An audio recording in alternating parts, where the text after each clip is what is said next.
ఈరోజు ప్రజావాణిలో మా జక్రాన్పల్లి మండల సర్పంచులు మరియు రైతులు అందరూ కూడా రావడానికి ముఖ్య ఉద్దేశం ఏంటంటే అగ్రికల్చర్ యూనివర్సిటీ మన డిచ్పల్లి తెలంగాణ యూనివర్సిటీలో రావడం జరిగింది కాబట్టి అక్కడ సారవంతమైన నేల లేదు కాబట్టి అక్కడ అప్ డౌన్స్ ఉంటుంది, వాటర్ సరిగా ఉండదు, సాయిల్ సరిగా లేదు కాబట్టి మా జక్రాన్పల్లి మండల్లో 5 ఊళ్ళకు సంబంధించిన భూమి 800 ఎకరాలు ఉండడం జరిగింది.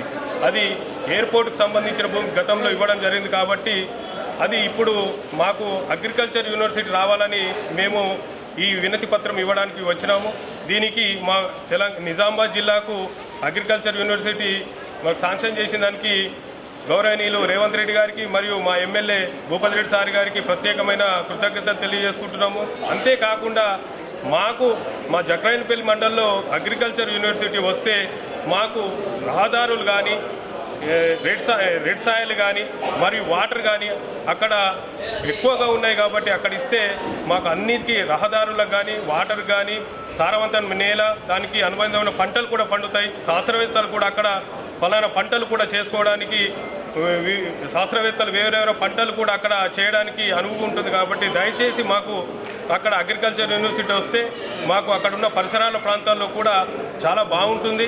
దయచేసి మా మండలి కూడా అందరూ కూడా ఏకగ్రీవంగా సర్పంచులు మరి రైతులందరూ కూడా ఏకగ్రీవ తీర్మానం చేసి ఇక్కడ పంపించడం జరిగింది. దీంతో పాటు చింతలూరుకు సంబంధించిన రైతు కూడా దీన్ని జాతీయ స్థాయిలో అవార్డు తీసుకోవడం జరిగింది. కాబట్టి దయచేసి మా నేలలు బాగుంటాయి. దయచేసి మాకు రేవంత్ రెడ్డి గారు సార్ గారికి మరియు భూపల్ రెడ్డి సార్ గారికి మరియు సుదర్శన్ రెడ్డి సార్ గారికి మరియు అగ్రికల్చర్ మినిస్టర్ గారికి ప్రతి ఒక్కరికి కూడా మేము విన్నవించేది ఏంటంటే కంపల్సరీగా మాకు అగ్రికల్చర్ యూనివర్సిటీ మా ఎమ్మెల్యే గారి సహకారంతోనే దయచేసి మీరు అక్కడ శాంక్షన్ చేస్తే అక్కడికి తరలిస్తే బాగుంటుందని చెప్పేసి మా సర్పంచుల ఫోరం మరియు ఇక్కడ ఉన్న రైతులందరూ కూడా కోరిక. దయచేసి దానిని మా జక్రాన్పల్లికి తేవాలని మా అందరి తరఫున మేము కోరడం జరుగుతుంది. జై శ్రీరామ్. శ్రీ రఘునాథ ఆలయం కిల్లా రామ మందిరం ఇందూరు గత 1700 సంవత్సరాల కింద నిర్మించింది. దీన్ని కాపాడుకోవాల్సిన బాధ్యత మనందరి మీద ఉన్నది. ఇప్పుడు ప్రభుత్వం నుంచి ఇది దేవాలయం భూమి, ఇందులో ఎటువంటి నిర్మాణాలు చేయరాదు. ఇటీవలనే మరి కొంతమంది కార్పొరేటర్లు గారి వాళ్ళు వచ్చి ఇక్కడ ఒక వాటర్ ట్యాంక్ నిర్మాణము ఇతర నిర్మాణాలు చేయాలని కోరుకుంటున్నారు. ఇది సమంజసం కాదు. ఇది హిందువులకు చెందిన దేవాలయం. దీన్ని పరిరక్షించుకుందాం. నిజామాబాద్కే తలమానికం. ఇటువంటి దేవాలయం తెలంగాణలోనే ఇంత పెద్ద దేవాలయం లేదు. దీన్ని కాపాడుకోవాల్సిన బాధ్యత మనందరి మీద ఉంది. ప్రస్తుతం జిల్లా కలెక్టర్ గారికి విజ్ఞాపన పత్రం ఇవ్వడం జరిగింది. మేడం గారు సానుకూలంగా స్పందించి అటువంటి విషయాలు ఎటు జరగకుండా చూస్తామని హామీ ఇచ్చారు. సంతోషం. జై శ్రీరామ్. జై శ్రీరామ్. కిల్లా రామాలయం కమిటీ మెంబర్లం అందరము, ట్రస్ట్ మెంబర్లము ఈరోజు ఇక్కడ వచ్చి కలెక్టర్ గారిని కలవడం జరిగింది. పబ్లిక్ హెల్త్ ఆఫీస్ నుంచి అక్కడ ఒక వాటర్ ట్యాంక్ నిర్మించాలని చెప్పేసి రామాలయం స్థలంలో వాటర్ ట్యాంక్ నిర్మించాలని చెప్పేసి కొంత ప్రయత్నాలు చేయడం జరుగుతుంది. సో దాన్ని మేము అక్కడ ఇది రామాలయంకి సంబంధించిన వందలాది ఎకరాల భూమి అన్యక్రాంతమైంది, కబ్జాలకు గురైంది.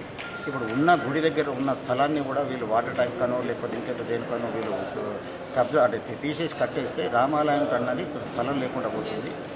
రామనవమి రోజు సుమారు 70 నుంచి 80 వేల మంది పొద్దున్న నుంచి సాయంత్రం వరకు రాముడి వారి కళ్యాణానికి వచ్చి దర్శనం చేసుకోవడం జరుగుతుంది. సో పోలీస్ డిపార్ట్మెంట్ వారు కూడా అక్కడ స్థలాన్ని క్లీన్ చేయించేసి మహేష్ కుమార్ గౌడ్ గారు కానివ్వండి ప్రభుత్వం పరంగా అక్కడ మాకు చాలా హెల్ప్ జరిగింది. మున్సిపల్ కార్పొరేషన్ పరంగా వాళ్ళందరూ కలిసి అక్కడ ఏరియాని అంతా క్లీన్ చేయించి కార్ పార్కింగ్ల కొరకు మాకు ఆ స్థలాన్ని అక్కడ ఉన్నదాన్ని అంతా మాకు పెట్టడం జరిగింది. ప్రజలకు ఈసారి ఎలాంటి ఇబ్బంది కలగకుండా చేయడం కూడా జరిగింది. అలాంటి స్థలంలో వాటర్ ట్యాంక్ తీసుకొచ్చి పెడితే రేపు రాబోయే రోజుల్లో దర్శనానికి ఇంకా రష్ పెరుగుతూ ఉంటుంది. మాకు స్థలం ఉండదు. దయచేసి రాముడికి సంబంధించిన స్థలంలో కాకుండా ఇంకెక్కడైనా ప్రభుత్వం కట్టుకుంటే బాగుంటుంది. దయచేసి ఏదైతే వాటర్ ట్యాంక్ కడతా అంటారో దాన్ని విరమించుకుంటే బాగుంటుందని చెప్పేసి నేను తెలియజేస్తున్నాను. వారికి రిక్వెస్ట్గా చెప్తున్నాం, మేము దయచేసి అక్కడ రామాలయం స్థలంలో ఇలాంటి వాటర్ ట్యాంక్ నిర్మాణాలు చేపట్టకూడదు. ఇది మేము ప్రతి ఒక్కరికి మహేష్ కుమార్ గౌడ్తో సహా ప్రభుత్వం సలహాదారుడైనటువంటి షబీర్ అలీ గారికి కానివ్వండి, కలెక్టర్ గారికి కానివ్వండి, కమిషనర్ గారికి కానీ, పబ్లిక్ హెల్త్ గారికి అందరికీ, ఎమ్మెల్యే గారికి కానీ అందరికి కూడా మేము వినతి పత్రాలు ఇవ్వడం జరుగుతుంది. సో దయచేసి దీని మీద దృష్టి సారించి వేరే స్థలంలో తాకిని నిర్మించుకోవాల్సిందిగా వారికి మేము విన్నవిస్తున్నాం. రామాలయం కమిటీ ట్రస్ట్ మెంబర్ల తరఫున. నిజామాబాద్ జిల్లాకి మంజూరైనటువంటి వ్యవసాయ కళాశాల కోసం తెలంగాణ యూనివర్సిటీకి సంబంధించిన 100 ఎకరాల భూమిని ఈ వ్యవసాయ కాలేజీకి బదలాయింపు చేస్తూ ఉత్తర్వులు విడుదల చేసింది ప్రభుత్వం. ఈ నిర్ణయాన్ని మేము సీరియస్గా వ్యతిరేకిస్తూ ఉన్నాం. ఈ నిర్ణయాన్ని పునఃసమీక్షించుకోవాలని, ఈ భూములు యథావిధిగా తెలంగాణ యూనివర్సిటీకి బదిలింపు చేయాలని చెప్పేసి డిమాండ్తోని ఈరోజు సిపిఎంఎల్ మాస్ లైన్, అదేవిధంగా పీడిఎస్యు, టీయూసీఐ, పీవైఎల్, పీఓడబ్ల్యూ సంఘాలుగా కలెక్టర్ గారికి మేము వినతిపత్రం ఇవ్వడం జరిగింది. ఈ సందర్భంగా మేము ప్రభుత్వాన్ని డిమాండ్ చేస్తూ ఉన్నాం. తెలంగాణ యూనివర్సిటీని కాంగ్రెస్ పార్టీ నాయకత్వంలోని అప్పటి రాజశేఖర రెడ్డి ప్రభుత్వం తీసుకొచ్చింది. ఇప్పుడు రేవంత్ రెడ్డి ప్రభుత్వం వ్యవసాయ కాలేజీని తీసుకొచ్చింది. కానీ ఒక కాలేజీ కోసం యూనివర్సిటీని బలిపీఠం ఎక్కిస్తామనంటే ఈ జిల్లా ప్రజానీకం కానీ, విద్యార్థులు కానీ, రైతులు, ప్రజలు ఎవరు చూస్తూ ఊరుకోవడానికి సిద్ధంగా లేరు. వెంటనే ఈ నిర్ణయాన్ని వెనక్కి తీసుకోవాలని చెప్పేసి మేము ప్రభుత్వాన్ని డిమాండ్ చేస్తూ ఉన్నాం. అగ్రికల్చర్ కాలేజీకి వేరేగా అక్కడ జక్రాన్పల్లి మండలంలో కావచ్చు, ఇతర మండలాల్లో భూములు ఉన్నాయి. జక్రాన్పల్లి రైతులు స్వచ్ఛందంగా మా మండలంలో ఏర్పాటు చేసుకోవాలి, ప్రభుత్వ భూములు ఉన్నాయని ఒకవైపు వాళ్ళు డిమాండ్ చేస్తూ ఉన్నారు. ఈ నేపథ్యంలో వ్యవసాయ కాలేజీకి అక్కడ జక్రాన్పల్లి మండలంలోని భూముల్ని కేటాయించాలని చెప్పేసి మేము డిమాండ్ చేస్తూ ఉన్నాం. తెలంగాణ యూనివర్సిటీ భూముల్ని కాపాడాలని, అదేవిధంగా వీసీ గారు కూడా యూనివర్సిటీ భూముల పరిరక్షణ కోసం పటిష్ట చర్యలు తీసుకోవాలి. ఇట్లా ఉదాసీన వైఖరి తీసుకుంటే కనుక ఫలితాలు అనుభవించాల్సి వస్తుందని చెప్పేసి ఈ సందర్భంగా మేము హెచ్చరిక చేస్తూ ఉన్నాం. ప్రభుత్వం కూడా వెంటనే ఈ వైపుగా సీరియస్గా ఆలోచించాలని, వెంటనే యూనివర్సిటీ భూముల్ని వెనక్కి ఇవ్వాలని చెప్పేసి డిమాండ్ చేస్తూ ఉన్నాం. లేకపోతే జిల్లాలోని రైతులు, ప్రజలు, విద్యార్థులందరినీ కూడా ఏకం చేసి పెద్ద ఎత్తున ఆందోళన నిర్వహిస్తామని చెప్పేసి ఈ సందర్భంగా ప్రభుత్వాన్ని, జిల్లా అధికారులను మేము హెచ్చరిక చేస్తూ ఉన్నాం. నా పేరు రాచకొండ విఘ్నేష్, ఎస్ఎఫ్ఐ నిజామాబాద్ జిల్లా కార్యదర్శి. ఈరోజు ఏదైతే జిల్లా కలెక్టర్ గారిని ప్రధానంగా తెలంగాణ యూనివర్సిటీ భూములను కాపాడాలని చెప్పి SFI, NSCI, ASF, AIPSU, PDSU విద్యార్థి సంఘాలుగా వారిని కలవడం జరిగింది. ప్రధానంగా తెలంగాణ యూనివర్సిటీకి 570 ఎకరాల భూములుంటే 570 ఎకరాలు తెలంగాణ యూనివర్సిటీ అభివృద్ధి కోసం, దాంతోపాటుగా ఇతర కోర్సుల కోసం, దాన్ని అభివృద్ధి చేయడం కోసం యూనివర్సిటీని వాడుకోవాలి. కానీ ఇవాళ ఏదైతే ప్రభుత్వం సంబంధించింది అగ్రికల్చర్ యూనివర్సిటీని ఇవ్వడం మేము శుభసూచకంగా మేము అనుకోవడం జరుగుతుంది. కానీ ఆ తెలంగాణ యూనివర్సిటీలో కాకుండా బయట ఉన్న ఏదైతే ఎకరాల భూములు ఇవాళ జక్రాన్పల్లిలో కావచ్చు, ఆర్మూరు పట్టణాల్లో ఇవాళ ఆర్మూరు వ్యవసాయ క్షేత్రంగా వెలిసిల్లుతున్న పరిస్థితి మనం నిజామాబాద్ జిల్లాలో చూస్తున్నాం. కాబట్టి అలాంటి ప్రాంతాలలో మనం ఇలాంటి విశ్వవిద్యాలయ వ్యవసాయ ఆధారిత సంబంధించిన రైతులు ఉన్న దగ్గర యూనివర్సిటీని ఏర్పాటు చేస్తే విద్యార్థులకు దాంతోపాటుగా అక్కడ ఉన్న రైతులకు కావచ్చు, సైంటిఫిక్గా ఏ విధంగా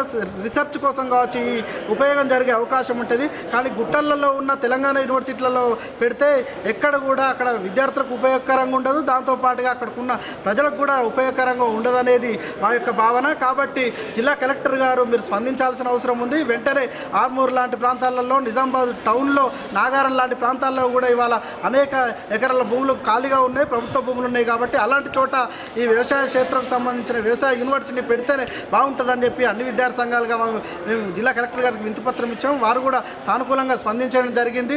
దీన్ని మార్చాలని చెప్పి అన్ని విద్యార్థి సంఘాలుగా మేము డిమాండ్ చేస్తున్నాం. లేకపోతే భవిష్యత్తులో ఆందోళన కార్యక్రమాలను ఉధృతం చేస్తామని చెప్పి హెచ్చరిస్తున్నాం. నా పేరు రఘురామ్, ఏఎస్ఎఫ్ నిజామాబాద్ జిల్లా ప్రధాన కార్యదర్శి. ఏదైతే తెలంగాణ రాష్ట్ర కాంగ్రెస్ ప్రభుత్వం నిజామాబాద్ జిల్లా కేటాయించినటువంటి తెలంగాణ అగ్రికల్చర్ యూనివర్సిటీని కేటాయించడం చాలా సంతోషకరమైనటువంటి విషయం.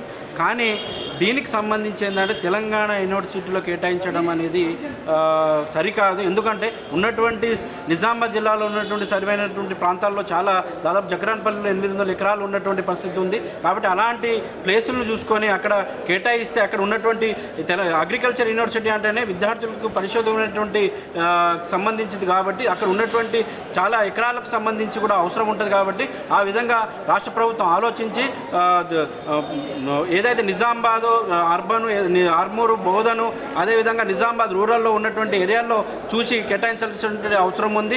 ఏదైతే తెలంగాణ యూనివర్సిటీకి ఉన్నటువంటి 570 ఎకరాలు ఏవైతే ఉన్నాయో ఆ యూనివర్సిటీకి సరిపోయేటట్టు, అంటే ఫ్యూచర్లో ఉన్నటువంటి అక్కడ ఉన్నటువంటి కోర్సులు ఇంకా రావడం జరుగుతుంది. కాబట్టి ఏంటంటే అక్కడ సరిపోదు. కాబట్టి ఆ విధంగా రాష్ట్ర ప్రభుత్వం ఆలోచించి వెంటనే ఏదైతే అక్కడ పెట్టాలనే ఆలోచన ఏదైతే ఉందో అది వినిపించుకొని ఉన్నటువంటి ప్లేస్లు ఏవైతే ఉన్నాయో దాదాపు అక్కడ పెట్టాల్సినటువంటి అవసరం ఉందని మేము కోరుతా ఉన్నాం.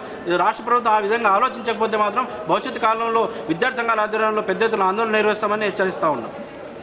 నిజామాబాద్ జిల్లాకు తెలంగాణ కాంగ్రెస్ రాష్ట్ర ప్రభుత్వము అగ్రికల్చర్ కళాశాల ఇవ్వడం చాలా మంచి పరిణామము.